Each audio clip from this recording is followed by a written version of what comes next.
Have you ever read a story a second time already knowing the plot line? You already know what's going to happen. Does that ruin the surprises for you? Or as you're reading through it and you're seeing the little foreshadowing that they dropped, does it make you more excited? Because you're like, wow, this is really clever. They did a great job with this. Liz and I have had a fun time recently as we're reading with our kids various books that we read from our childhoods or even adulthoods recently. We're reading through them again, and we're just looking like, wow, yeah, the author is leading to this. Wow, look at this. This is so cool. And the kids are just like, no idea. They don't know this is important for later. They're just like, oh, okay, yeah, there's something there. But we see it. And when we talk about God's sovereignty, today I've entitled this message, Our Sleep and God's Sovereignty. We are reminded that that's the way God works in our lives as well. It's not just in stories we're foreshadowing in place, but God is setting up incidents that culminate at the perfect time that He lays them out for us. And as I keep saying, providence is really easy to read backwards. You can look and see, this is how God has led me to here. It's a little harder in the middle of it to say, what is going to happen? We're not called to know that, but we are called to do is trust that God is in control. And God is doing that very clearly through the book of Esther. As a way of reminder, and for those of you who haven't been with us, memorize, Esther can be divided up into 5 acts. In Act 1, the beginning of it, Esther and Mordecai were not where they were supposed to be. They are Israelites who were supposed to go back to Israel after the exile. We said that might not be their fault. There might be reasons for that. But they are here in Persia right now, living lives that are not according to God's law. People should have looked at them and said, they are Jews, because they refuse to eat certain things. They refuse to wear certain things. They act a certain way. They celebrate certain holidays. And no one could tell that they were Jews. But God placed Esther in a place where she is taken against her will into the king's harem. And there, everyone looks at her and doesn't just notice her beauty. They notice she has hesed. What the Bible, that Hebrew word, the Bible says, is the Bible translates as loving kindness or covenant-keeping love. She was made queen not because she was the most beautiful, but there was something different about her character. But then Act 2 came up, and a threat against God's promise to His people.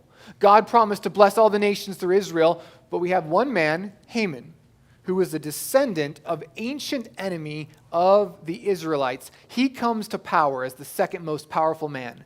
And he made a plan to kill every single Jew in the empire in one day because Mordecai wouldn't honor him.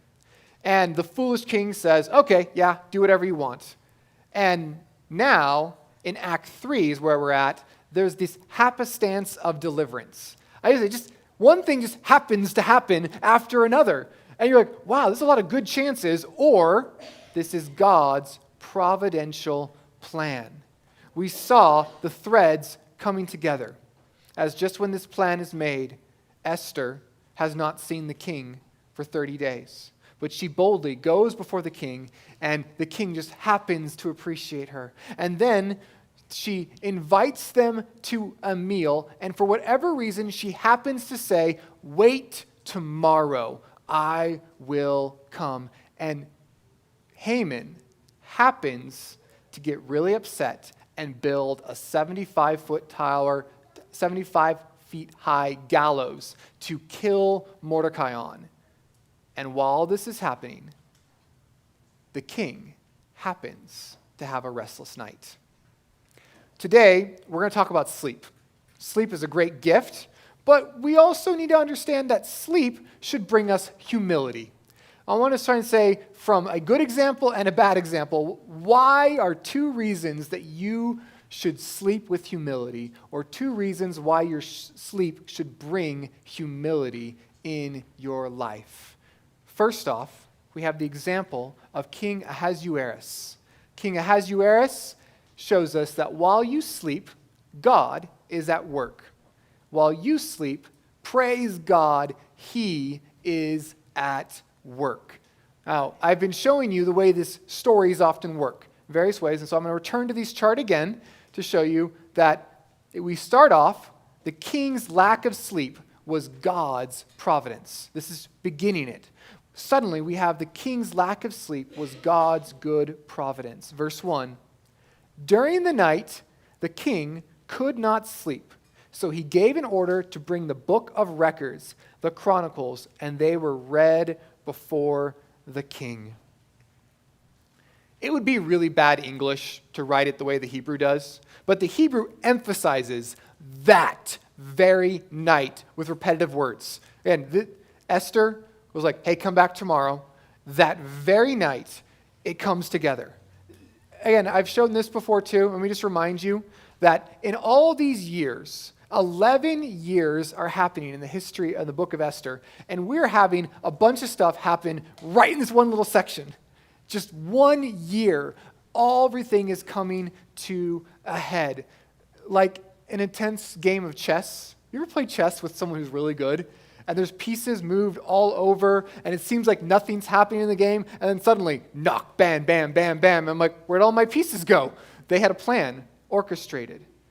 And often this way it feels in our lives too, doesn't it? Where nothing is happening. There's no change. Everything's the same, and then suddenly, bam, bam, bam, you see God's plans coming together. That night, the king was trying to sleep. And that night, the king could not sleep. The phrase there is, his sleep was running away from him. Do you feel like that sometimes? I had a night like that. It was just like, I'm going after it, and it keeps, like, put my head down, and I take a rest, and I'm like, almost there, I'm almost asleep, and then suddenly, it's gone again. That was for the king. And while God's name is not mentioned here, any student of the Bible would recognize previous kings who had issues of nights of sleep, right? Daniel chapter 2, verse 1, in the second year of the reign of King Nebuchadnezzar, Nebuchadnezzar had dreams, and his spirit was troubled, and his sleep left him, and only Yahweh can interpret those dreams. Or Pharaoh, and of course Joseph is able to interpret those. The king's lack of sleep is God's providence. Use this word a lot. I want to emphasize again what providence is. Providence is what theologian Roland McCune, great systematic theology, very biblical, he says providence is God's power in bringing the movement of the universe to its predetermined goals and designs. It's the movement of the universe to bring it to the predetermined goals and designs. Miracles break natural laws. We were just talking about this in Sunday school, how the fact is that for someone to have the same pair of shoes for 40 years is insane. That's a miracle. I can barely make it last 4 years. God miraculously made that happen. Providence is using the natural events that happen for God's plans. Like Proverbs 21:1 says, the king's heart is like channels of water in the hand of the Lord. He directs it wherever he wishes. So the river is controlled. That path and curve that it makes, our county is bordered by rivers. That is God's plan, exactly where he wants. God controls kings' hearts to move exactly where he wants. Scripture says that God's providence prevents human actions sometimes. You remember how Abraham lied about his wife being his sister? Like, well, she's my half-sister, so it was only a partial lie. And King Abimelech said, oh, well, if she's your sister, she could be my wife too. And God prevented the king from sinning against Sarah, right? He prevented him from doing that. That was his providence. There wasn't like a miraculous thing happened. He's just like, it didn't happen. Providence also permits human actions. In 2 Chronicles chapter 32, we read how God left Hezekiah alone to see what was in his heart when the Babylonians inquired about all the riches. God let him go.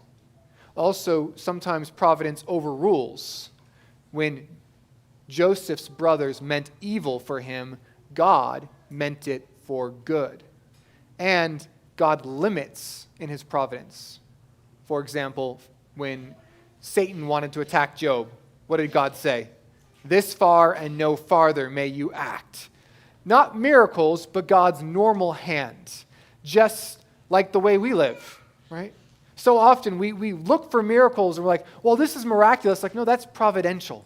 God controls all the normal things to bring them about. And this includes the delay that probably tested Mordecai's patience. Again, Janelle bringing up wonderfully the book on patience, important in how it is used in us. I want us to think about how the lack of honor was also God's timing. Verse 2 through 3. The lack of honor was God's timing. We get to the problem here. The problem is the great servant was not honored. Verse 2. It was found written what Mordecai had reported concerning Bigthana and Teresh, two of the king's eunuchs who were doorkeepers, that they sought to lay hands on King Ahasuerus. The king said, "What honor or dignity has been bestowed on Mordecai for this?"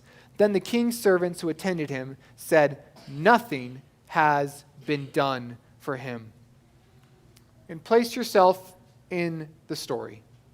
King Ahasuerus can't sleep.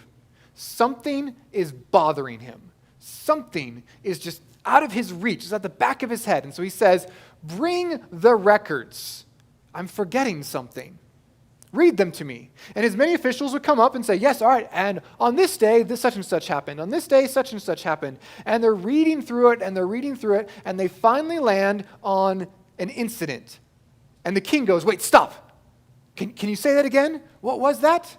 And they've mentioned Bigthana and Teresh, who were in charge of the gates. We read about them earlier, how we discussed the theory that they perhaps were angry with the king because he had invaded Greece and then fled, and it was shameful, and then he had a very licentious life. He was all about himself, and so people were really mad at him. He was not known as a good king. And so they probably planned their conspiracy to have him assassinated, replace him with his son, and Mordecai hears about it, he reports about it, and it is forgotten. And the king, upon hearing that, goes, "Wait a second, that's what's been bothering me. That's what I missed. What was done for him?" Because honor in the ancient Near East world was very important about remunerating or blessing those who helps you. I scratch your back, you scratch mine. If you were loyal to me, I will be loyal to you, usually with honor and finances.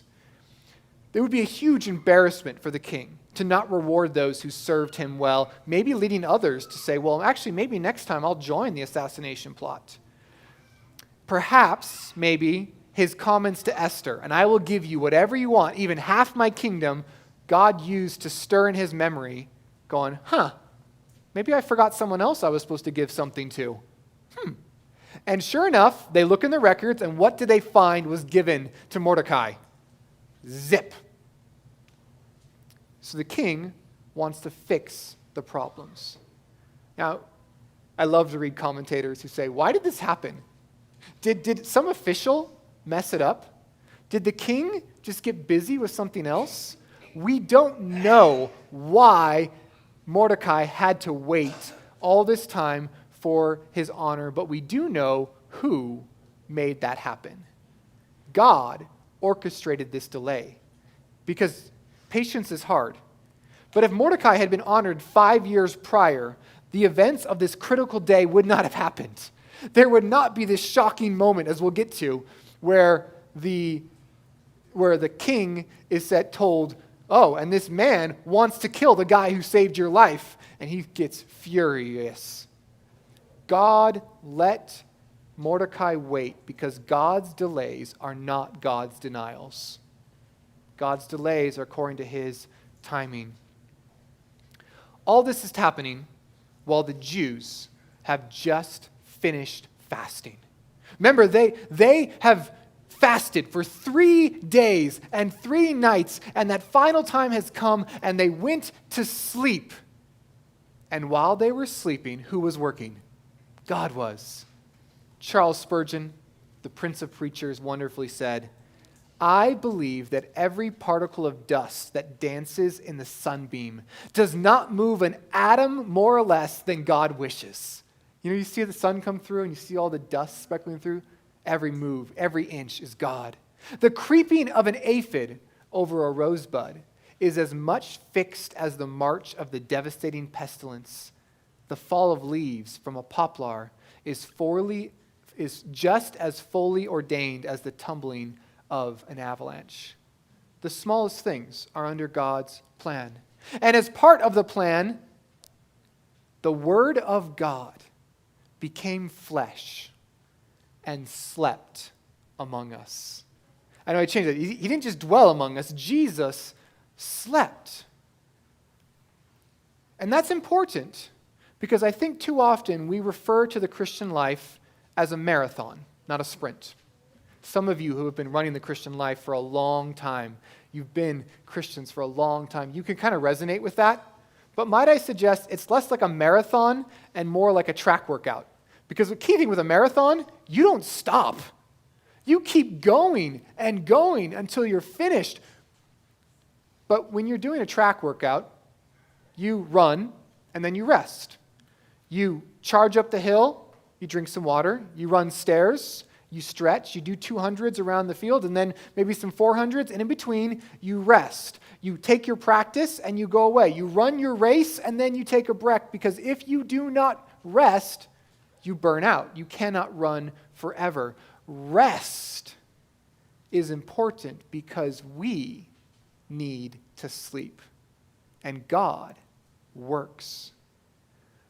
Might I suggest a few things about a good old theology of sleep? Oops.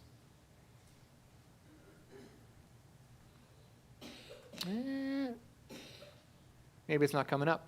Okay, you're just going to have to listen instead. A theology of sleep. First off, sleep reminds you and me that He is God and we are not. We are creatures. We are creation. He is the creator. Kids, you draw and make something out of paint or pen or clay. God made us, and we are far different from Him even than you are from your creations. In his great book, Humility, True Greatness, C.J. Mahaney writes, "Each night, as I confront my need again for sleep, I am reminded that I am a dependent creature.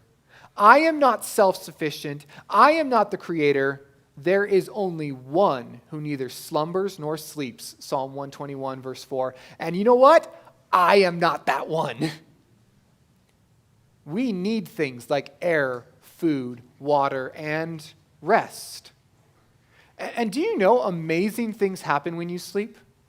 Amazing things go on inside your body. So while you are resting, God has designed your body to sort your memories. Your cardiovascular system slows down. If you check your heart rate during the night, you'll see how it drops properly. The wear and tear on your body is able to rest. Your hormonal system gets rebooted. You don't need to understand the science to understand how good a night of sleep is for you. In the 16th century, famous poet William Shakespeare wrote, "The sleep that knits up our raveled sleeve of care. If daytime anxieties tear us apart, sleep continues to bring us back together. And we need to rest to be put back together because the Heavenly Father is still working, sustaining the universe, sustaining us. Therefore, you are not God. Sleep is good for you. And so sleep is an act of trusting God." Fred Sanders, a theologian, wonderfully says, "Sleep is a good opportunity to entrust yourself, your entire self, to God's care, to relinquish control to a God whom you have to trust." When you sleep, you say, "I can't do it all." When you are in a solid rest, you cannot protect yourself. You sleep and rest because the world literally does not depend upon you. Your life and livelihood does not depend upon you. Your safety does not depend upon you. It all depends on who? God. But sleep reminds us we're not God. Sleep is a gift. Sleep is trusting, but sleep sometimes is to be sacrificed. While sleep is a gift from God, sleep is not God.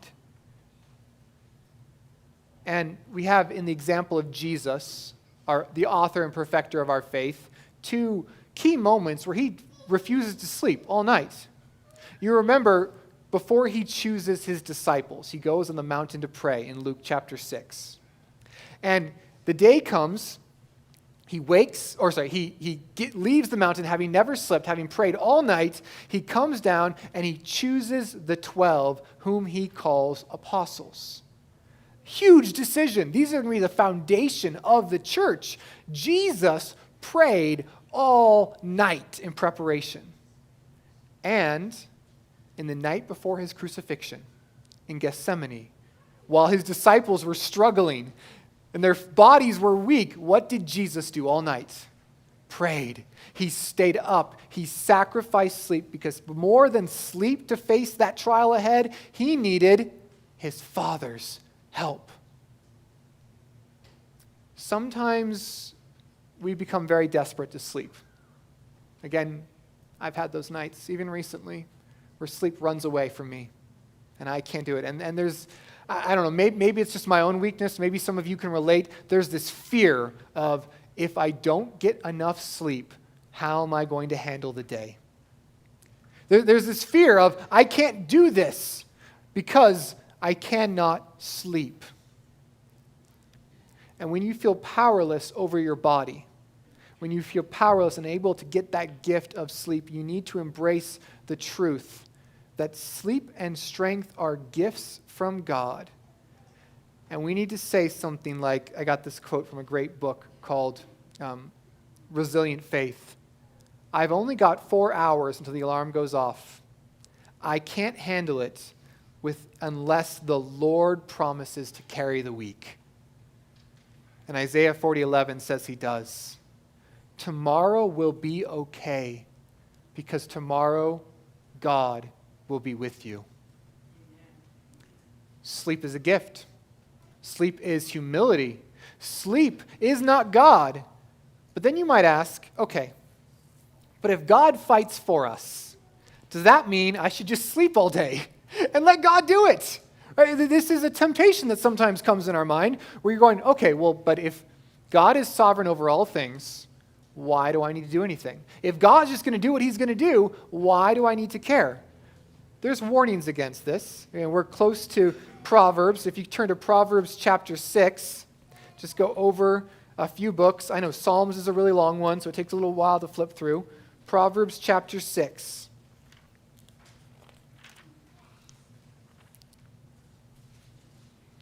Proverbs chapter 6, verse 9 through 11. After describing the immense efforts of the ants, he says, Proverbs 6, verse 9, how long will you lie down, O sluggard? When will you arise from your sleep, a little slumber, a little folding of the hands to rest? Your poverty will come in like a vagabond, and your need like armed men. Proverbs 6, 9 through 11. Don't be like those who say, oh, I'm just going to sleep away. In fact, we have a great example of God working through us. If you go back, and this is happening around the same time as Esther, to Nehemiah chapter 4. So go back to Esther and then go the other way, one book. Nehemiah chapter 4. Nehemiah is dealing with great attacks upon the city of Jerusalem. They're trying to rebuild the walls and make it safe again. And he says in Nehemiah 4, verse 20, at whatever place you hear the sound of the trumpet, rally to us there, our God will fight for us. Who's going to fight for them? God will. But they still gather, and verse 16 says, "From that day on, half my servants carried on the work, while half of them held spears, the shields, the bows, and the breastplates, and the captains were behind the whole house of Judah. Those who were building the wall and those who carried burdens took their load with one hand doing the work and the other hand holding a weapon." Some of us need to rest. Some of us are so fearful of everything. We are trying to control our lives and trying to make them happen because we feel everything depends upon us. And to them, we must say, God works while you rest. You can take a rest. God is God, you are not. Other of us need to act, where we're tempted to say, well, I'm not going to do anything then. But prayer without doing what God has told you to do is an insult to him. If the house catches on fire, you call on God, God, put it out, and then might I suggest you call the fire department, maybe turn on the sprinklers, do something to do it, get the fire extinguisher. If you're praying for your neighbor to be saved, don't be surprised if God enables you to have an opportunity to proclaim the gospel to him or her. Take advantage of it. God is working while we are sleeping. But secondly, I want to suggest another person who probably wasn't sleeping that night. While the prideful burn the oil, God is reversing everything. While the prideful are burning the oil, God is reversing everything. One common understanding of the book of Esther is that it's all about reversals. It looks like it's going one way, and then suddenly it changes in an instant. We've had this huge setup of the problem, and then suddenly everything is going to change. And this pride reversal starts where the king seems to have no idea what to do. The king has a lack of ideas, verses 4 through 6. Esther 6, verse 4, the king said, "Who is in the court?" Now Haman had just entered the outer court of the king's palace in order to speak to the king about hanging Mordecai on the gallows, which he had prepared for him. The king's servant said, "Behold, Haman is standing in the court." And the king said, "Let him come in."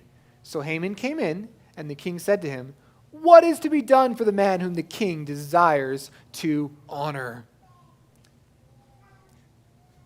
The problem becomes clear for King Ahasuerus. He's like, wait a second, this is bad. I need to honor someone. What do I do? There's no, why does the king need help to figure out how to honor? Maybe he's just a man of no more ideas. Perhaps he's been living a little bit too high and can't think of anything anymore. Maybe he just doesn't know how to honor his servants. We don't know why he cannot think of an idea, but we again know it's just perfectly set up. Because Haman has probably also not slept all night. Again, notice it. What was he doing? The last thing we saw, preparing the gallows to kill his enemy Mordecai. And here we are. Perhaps it's still in the middle of the night.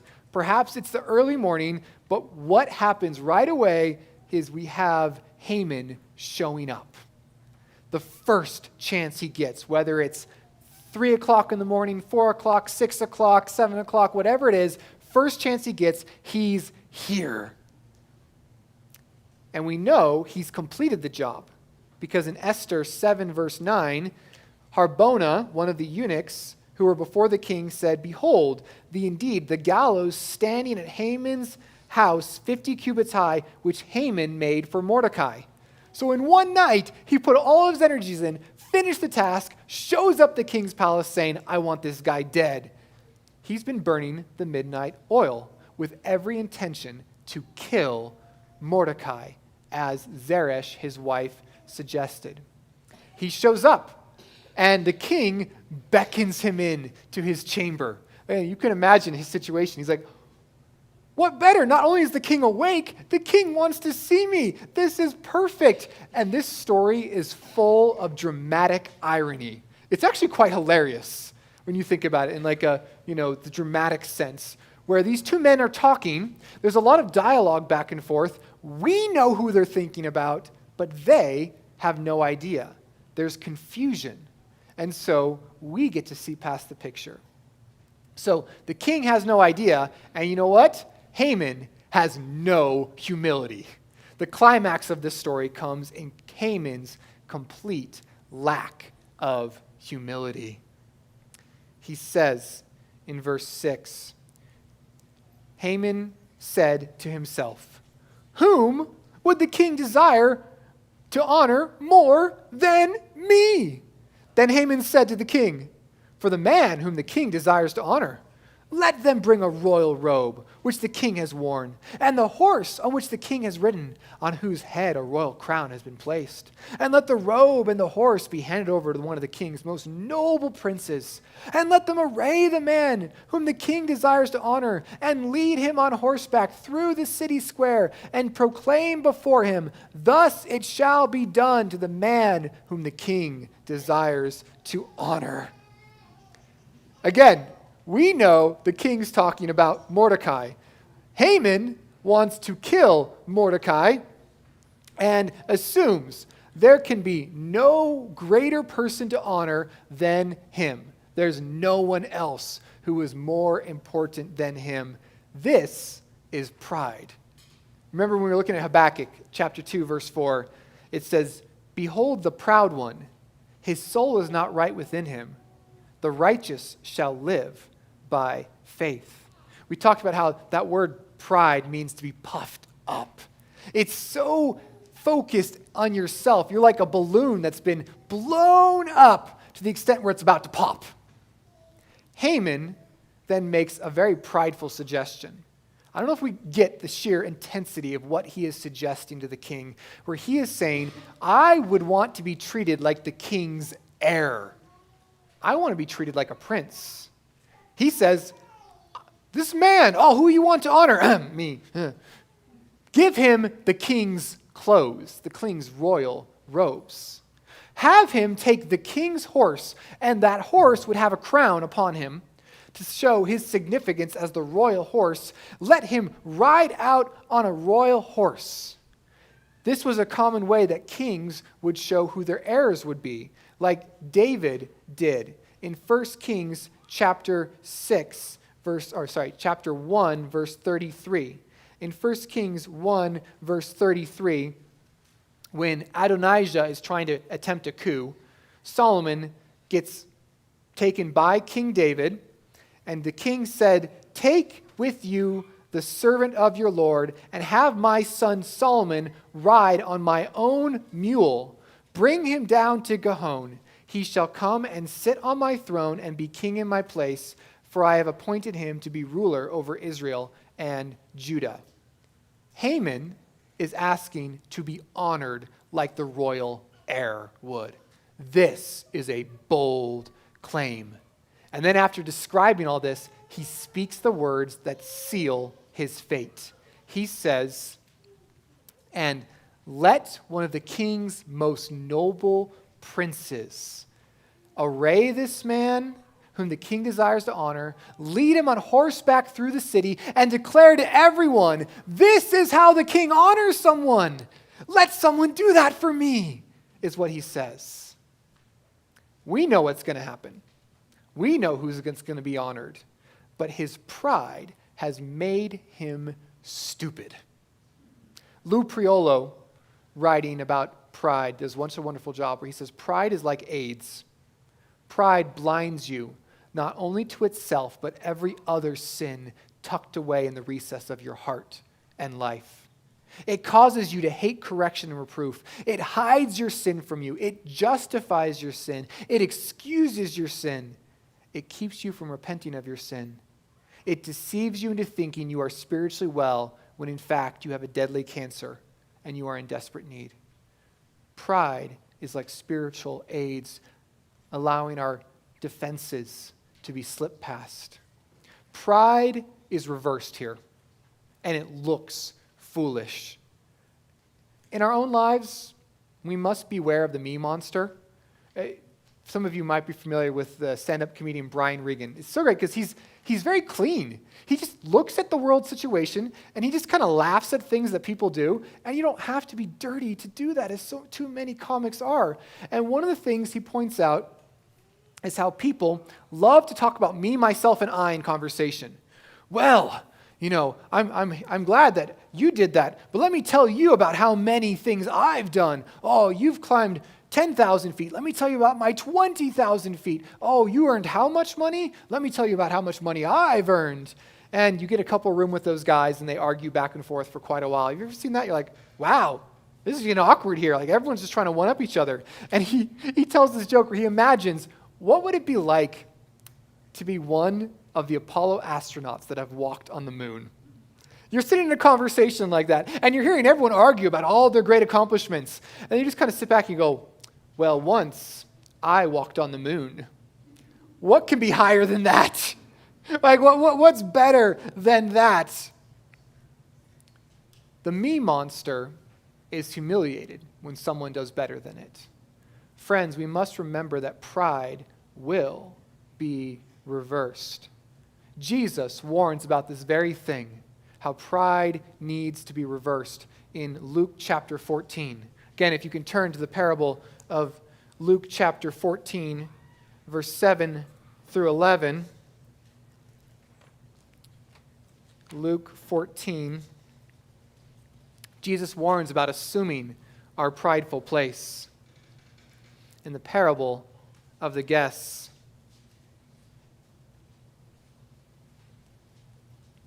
Luke 14, 7 through 11. And Jesus began speaking a parable to the invited guests when he noticed how they were picking out the places of honor at the table. He's correcting their taking the positions of honor, saying to them, when you are invited by someone to a wedding feast, do not take the place of honor, for someone more distinguished than you may have been invited by him. And then he who invited you both will come and say to you, give your place to this man, and in disgrace you proceed to occupy the last place. But when you are invited, go, recline at the last place, so that when the one who has invited you comes, he may say to you, friend, move up higher. Then you will have honor in the sight of all who are at the table with you. For everyone who exalts himself will be humbled, and he who humbles himself will be exalted. It's better to choose the humble place than assume you deserve the prideful best place. Evil, pride, is self-defeating. I mentioned this last week, but again, I love Haman as an instructor. Haman is a great illustration because in his unfettered sin, he shows us what many American churchgoers would love to see. Think about it, for example. We talked about how he's very spiritual. He is casting lots to determine the best time to make his decisions. So often as Americans love to read signs and try and determine what God would have us do rather than look to the Bible. He's very proper looking. He's wealthy. He's successful. And sadly, many American churches love to ignore the warning of James. Remember James chapter 2, verse 3? Don't pay special attention to the one wearing fine clothing and say, you sit here in the good place. And you say to the poor man, you stand over there, sit at my footstool. James warns against giving the wealthy better treatment. He's anti-Semitic, which sadly is a growing trend in American churches, even as I heard one pastor, well-known pastor, recently say that we could get rid of all the Jews if we outlawed pornography because too many Jews are involved in pornography. Like, whoa there, why'd you say that? But Haman is self-controlled in his statements. He's not bursting out and making these bad things. He's saying them subtly, quietly. He's controlling himself. And Haman is constantly thinking about who? Haman. He cares about himself. He has a great idea. Oh, here's how you should honor this person. But really, he's only thinking about me. As we'll see next week, pride is not just thinking you're the best. Pride can actually be a self-focused and woe is me-ism as well. Humility, then, is not thinking less of yourself. It's thinking of yourself less often. Your attentions aren't always on you. You look at other people. So may I give, as we wrap up here, a few practical suggestions for fighting sin in your heart. C.J. Mahaney, in his book, great book, Humility, True Greatness, lays these out. We won't get to the rest of the story today. We'll come back to that next week. But may I just say, one of the great ways for you to grow in humility is to study the attributes of God. Do you want to feel small? Don't look at other people. Look at God. C.S. Lewis says, every other sin in comparison to pride is a flea bite. So we need to have a big God. Read A.W. Tozer's The Knowledge of the Holy. So wonderfully helpful. Look through a chapter like Isaiah 40 that just lifts God up and be humbled by him. Secondly, we talked about sleep, right? Your prayers before bed should not just be ritual, but recognition of God's work. I know it's so easy just to say the same words again, Lord bless me, let me sleep, but recognize who keeps you at night. God does. Who awakens you? When you wake up in the morning, consider not just praying before bed, but after. Thank God for a new morning. And when you get up in the morning, don't just study God, thank him, but survey the wonderful cross. Remember the good news of the gospel. John Stott says, all of us have inflated views of ourselves until we have visited the place called Calvary. If you are a Christian or you're not a Christian, the cross should humble you. Because it says the only way for you to be saved is not the good things that you can do, not how impressive you are, how spiritual you are, or the good things that you've done, or the lives that you've saved. There is one way to be forgiven. Jesus to suffer in your place. The Son of God had to die for your sins. That's it. That should humble you. And then as you are humble, you study and look. Read Romans 1 through 3 at the doctrine of sin. Read a passage like Romans 2 verse 1 that says, you have no excuse, every one of you who passes judgment. For in that which you judge another, you condemn yourselves, you who practice the same things. Listen to the warning of Romans and find hope in the promise of it. In Romans 7:24, Paul says, wretched man that I am, who will set me free from this body of death? Thanks be to God through Jesus Christ our Lord. And remind yourself that there are no self-made men. Too often you look at your home, you look at your finances, you look at your projects, you look at what you've done, and you can kind of say like, I did this. I worked for this. But literally none of us made ourselves.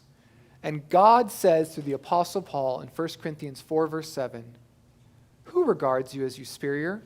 What do you have that you did not receive? And why do you boast then as if you had not received it? Everything we have is from God. Thankfulness is a soil that has a way of killing pride. Gotta love good fertilizer, right? Good things that maybe have some ways that kill out the weeds. I got something recently where I was like, okay, this stuff is supposed to kill the weeds and help the grass grow. And sure enough, the weeds all died out. That's great. And I would say thankfulness is the type of stuff we add to our heart that kill pride. Now, next week, we're going to see the result of his pride and what he has to go through. But today we've seen how sleeping is an act of trust because God is still working while we are sleeping. And pride is rebuked no matter how hard we work. Providence, best read backwards. It's hard for us to see it, but the great thing about reading good stories over and over again is you start to pick up what authors do. Fascinating. There's nothing new underneath the sun. and you read authors today who've read other good authors, they're going to have some of the same themes. Poets today still read William Shakespeare. And so patterns form, and again, the issue of foreshadowing. So the more you read stories, the more you start to pick up on foreshadowing. The more you watch movies, good movies, you start to see, I see where they're leading in this story. And you start to make your projections in your mind. And it's been fascinating, again, as Liz and I have read with the kids, where they're like, well, what about this? Is this going to happen? And we have to hold back a smile because we're like, oh man, they're getting it. They know what's going to happen, but we can't let them know. We have this phrase, spoilers, we can't tell you. We can't answer your question because if we do, that's going to spoil what's going to happen. In the same way, you look at your life and you might say, I don't see where this is going. It's dark. It's unclear. And before me is just a mist. But if we stop and look back, we look back at the Bible. We look back at other people's lives in church history, in our fellowship together. We look back in our own life. You can start to see maybe patterns of providence. You can say, God tends to do this. And as I've said previously, the perhaps thing is good there. It's like, perhaps God is doing something here. And most importantly, I can trust him that he is going to have a good plan. The story is going to come to an end, and it will be a good end because he is a good author. The power of the cross will win. We need to have humble acceptance and say, Jesus, I will follow